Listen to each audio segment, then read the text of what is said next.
दोस्तों हॉर्मूज में पटखनी खाने के बाद यूएस कहीं ना कहीं एक बात समझ रहा है कि चोक पॉइंट्स बड़े क्रिटिकल हैं। और इसके साथ दोस्तों उसने इंडोनेशिया के साथ एक डील साइन किया। आप लोगों ने सुना होगा इंडोनेशिया यूएस के बीच में major defence cooperation agreement sign हुआ है। लेकिन सबसे क्रिटिकल कंपोनेंट इस एग्रीमेंट में जो था वो फेल हो गया।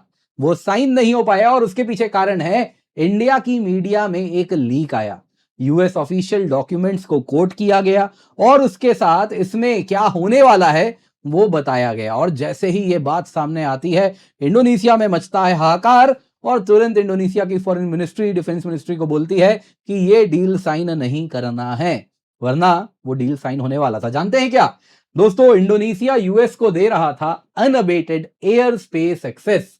जी हाँ दोस्तों, यूएस मिलिट्री ओवरफ्लाइट प्रपोजल था जो कि इंडोनेशिया ने यूएस को दिया था, ब्लैंकेट ओवरफ्लाइट एक्सेस। और ये दी संडे गार्डियन में आता है, भारत की अखबार है भारत का। अप्रैल 12 का ये न्यूज होता है और ठीक डील साइन होने के पहले ये न्यूज आता है। ये इतना क्रिटिकल क्यों है दोस्तों? इस प्रकार का डील सिंगापुर ने भी यूएस को नहीं दिया है। आप जैसा देख सकते हैं इंडोनेशिया बहुत विशाल देश है और ये की चोक पॉइंट्स को कंट्रोल करता है। क्या मलक्का, क्या सुंडा, क्या लोम्बोक, ये सारे स्ट्रेट्स जो इंडियन ओशन को पैसिफिक ओशन से जोड़ते हैं वो इंडोनेशिया से गुजरते हैं। इंडोनेशिया दोस्तों एक बफर है जो कि इंडियन ओशन के मैरीटाइम पावर और पैसिफिक ओशन के मैरीटाइम पावर को कहीं ना कहीं सेपरेट करता है। लेकिन जैसे ही यूएस को ये एक्सेस मिल जाता, यूएस का जो इंडो पैसिफिक कमांड है और जो सेंटकॉम है उनके बीच में कंटिन्यूअस एक्सेस हो जाता इस ब्रिज के द्वारा। और ये रोक दिया गया इस न्यूज के वजह से जो कि आप यहां पे देख रहे हैं। और जैसे ये न्यूज आता है इसके साथ इंडोनेशिया बोलता है नहीं नहीं ऐसा कुछ नहीं है, यूएस मिलिट्री एयरक्राफ्ट ओवरफ्लाइट जो होने वाला है वो हमने साइन नहीं किया, वो हम अलग से डिस्कस करेंगे। और यहां पे आप देख सकते हैं हमारी मीडिया में बाकी अखबार भी कवर करने लग रहे हैं जिसमें आ रहा है कि क्या भारत के इस रिपोर्ट से इस इंडोनेशिया के एयर स्पेस डील को स्कटल किया गया है। अब दोस्तों यहां पे जानने वाली बात यह है कि इंडिया हो या चाइना, हम दोनों ही नहीं चाहते कि इस इलाके में यूएस का प्रेजेंस बढ़े। और जिस प्रकार से यूएस यहां पे हेजिमन बन के उभरेगा, यदि इंडोनेशिया ने ऐसा कर दिया तो ये हम दोनों के ही हित में नहीं है। क्लियरली दोस्तों यहां पे ये क्यों हमारे लिए कहीं ना कहीं हित में हुआ जब इस प्रकार के डील को स्कटल किया गया वो भी हम जानेंगे। और साथ साथ ये क्यों अमेरिका के लिए इतना इंपॉर्टेंट है कि वो फिर इंडोनेशिया पे दबाव बनाने वाला है। तो आइए आज के वीडियो में इसी पर चर्चा करते हैं। लेकिन इससे पहले आगे बढ़े आप सभी को बताना चाहूंगा, इस दोस्तों 19 अप्रैल को आपके लिए हम लेकर के आए Unacademy all India prelims mock test. वो सभी विद्यार्थी जो कि सीरियसली यूपीएससी की तैयारी कर रहे हैं, स्टेट पीएससी की तैयारी कर रहे हैं, अन्य एसएससी से लेकर अन्य एग्जाम की तैयारी कर रहे हैं, तो सुनहरा मौका है आपके लिए कि आप अपने आप को टेस्ट कर सकते हैं। बिल्कुल फ्री ऑफ कॉस्ट है, पिंड कमेंट में लिंक है। जैसे ही आप ये ऑल इंडिया यूपीएससी का मॉक टेस्ट देंगे आपको आपका ऑल इंडिया रैंक पता चलेगा, पोस्ट टेस्ट एनालिसिस मिलती है एक्सपर्ट्स के द्वारा, फ्री मेंटरशिप सेशंस भी होते हैं, बोथ इंग्लिश हिंदी दोनों में ही एग्जाम अवेलेबल है और टॉप एजुकेटर्स के द्वारा यूपीएससी पैटर्न को ध्यान में रखते हुए पेपर बनाया गया है। तो आप सभी से निवेदन है जल्दी से जाके रजिस्टर कर लें, एब्सोल्युटली फ्री ऑफ कॉस्ट है। सभी विद्यार्थियों के लिए जरूरी अनाउंसमेंट है, सभी आपके मित्रगण उन सभी के साथ ये शेयर कर दें, पिंड कमेंट में जो लिंक है वो भी अवश्य शेयर कर लें ताकि आप सभी हमारे साथ जुड़ सकें इस 19 अप्रैल को। बाकी इस वीडियो को लाइक करें, चैनल सब्सक्राइब करें, बेल आइकन अवश्य दबा दें। तो सबसे पहले जानते हैं दोस्तों यूएस इंडोनेशिया के बीच में क्या डील हुआ है। यूएस के सेक्रेटरी ऑफ डिफेंस जिनको आप देख रहे हैं यहाँ पे पीट हेग्सेट, इन्होंने major defence cooperation partnership sign किया इंडोनेशिया के साथ, जिसके द्वारा उन्होंने कहा कि इसके साथ Jakarta Indo Pacific Asia Pacific region में स्ट्रेंथ और पॉलिटिकल जो स्ट्रेंथ है यूएस के साथ, यूएस इंडोनेशिया की, उसको सिग्निफाई करता है। इंडोनेशिया के मिनिस्टर ऑफ डिफेंस पेंटागन गए और वहां पे जाके इन्होंने डील साइन किया जो कि mutual respect, national sovereignty, no permanent US base, ये सारी बातें उसमें की गई। अब दोस्तों इस पूरे के पूरे फ्रेमवर्क को जो कि साइन किया गया है उसमें अगर आप देखें तो 3 फाउंडेशनल पिलर हैं।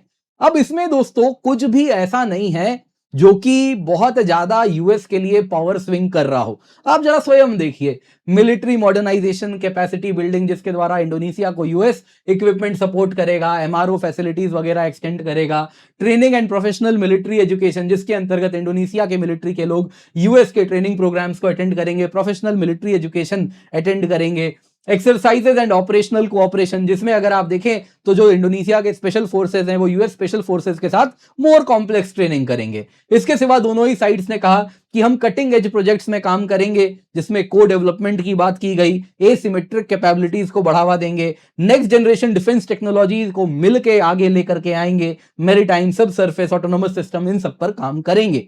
अब दोस्तों ये सब अगर आप देखें तो खास इंपैक्ट नहीं है। कारण है जो सबसे क्रिटिकल एस्पेक्ट था इस डील का वो साइन ही नहीं हुआ, वो था access to Indonesian air space.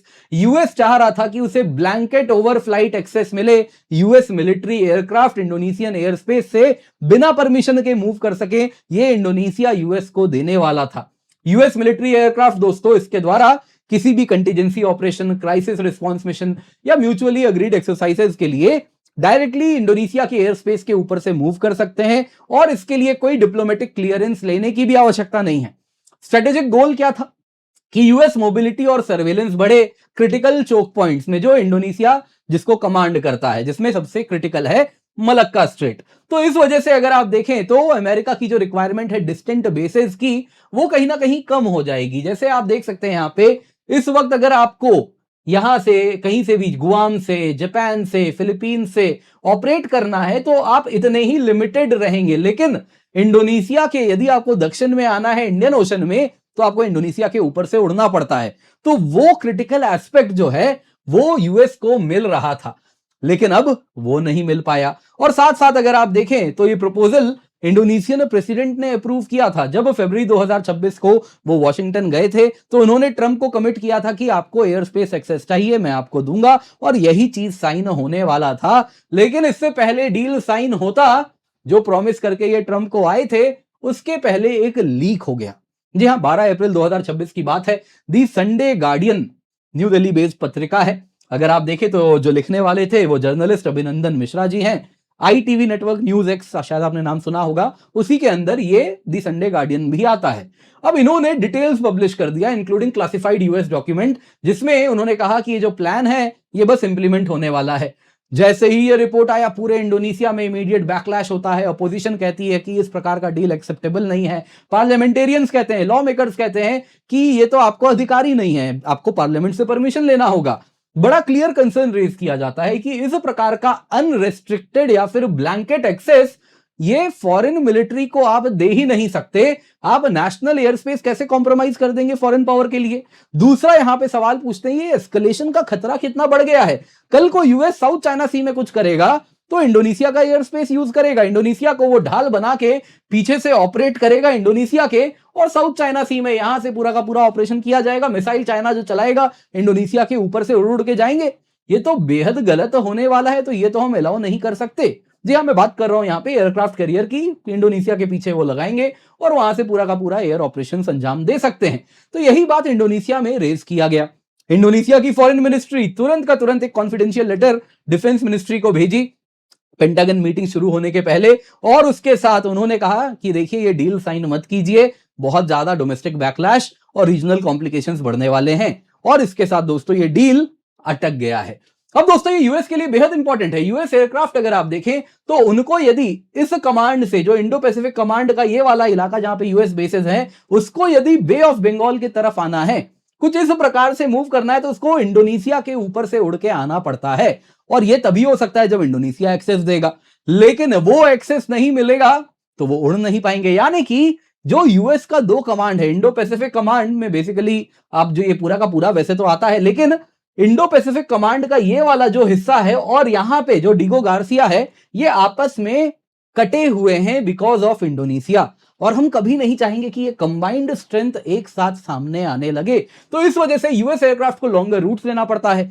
वैसे ही साउथ चाइना सी में रिस्पांस करना है तो सेंटकॉम से जो जहाज वगैरह आते हैं उन सबको ऑपरेट करना है, तो वहां से जहाज एयरक्राफ्ट कैरियर आएगा कुछ यहां पे, और उसको फिर अब ऑपरेट करना है वहां पे, तो घूम के जाना पड़ेगा उस तरफ। तो उसके लिए रास्ता भी लंबा हो जाता है। साउथ चाइना सी में कुछ भी हो, ताइवान क्राइसिस हो, इंडियन ओशन ऑपरेशन हो, तो दोनों ही यूएस के लिए इंपैक्टेड होते हैं। इंडोनेशिया दोस्तों लूज करना बेसिकली, और एक प्रॉब्लम क्या है कि जो चाइना स्ट्रेटेजी है यूएस की, वो इस प्रकार से first island chain, second island chain, third island chain पे बनी हुई है। और ये पूरा का पूरा जो आइलैंड चेन है ये इंडोनेशिया में आके बिखर जाता है, क्योंकि यहां पे कुछ यूएस बेस नहीं है, यूएस ओवरफ्लाइट कैपेबिलिटीज नहीं है, तो चाइना के लिए ये एस्केप रूट भी रहता है, जिससे यहां से इंडियन ओशन और वो सारा का सारा चीजें होती रहती हैं विदाउट ओवर्ट यूएस जो उसको कंटिन्यूअस मॉनिटरिंग हो रही है। तो इस वजह से भी चाइना के लिए ये बड़ा फायदेमंद है।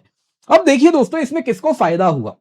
इंडिया और चाइना दोनों को ही फायदा हो रहा है, क्योंकि हम चाहते हैं यहां पे स्टेटस को बना रहे, जो मलक्का स्ट्रेट है उसके ऊपर कोई डोमिनेंट शक्ति ना बन जाए। यूएस को दोस्तों एक शॉर्टकट जो इंडोनेशिया दे रहा था वो इस वक्त रोक दिया गया है। अब दोस्तों क्या है कि ये जो रीजन है, जो स्ट्रेट्स हैं, ये हम सबके लिए इंपॉर्टेंट है। इंडोनेशिया अगर आप देखें तो वो 3 इंपॉर्टेंट स्ट्रेट है उसमें। यहां पे आप जो देख रहे हैं दोस्तों, ये मलक्का स्ट्रेट है, यहां पे आप जो देख रहे हैं ये सुंडा स्ट्रेट है, यहां पे आप जो देख रहे हैं लोम्बोक स्ट्रेट है। और अगर आपको इंडियन ओशन से पैसिफिक ओशन जाना है तो आपके लिए यही रूट्स हैं, और तीनों पे कंट्रोल आपका तब है जब आप इंडोनेशिया हैं। अब दोस्तों यहां पे ये ग्लोबल एनर्जी चोक पॉइंट्स को कनेक्ट करने के वाले, ग्लोबल एनर्जी रीजन्स को ये कनेक्ट करने वाले चोक पॉइंट्स हैं।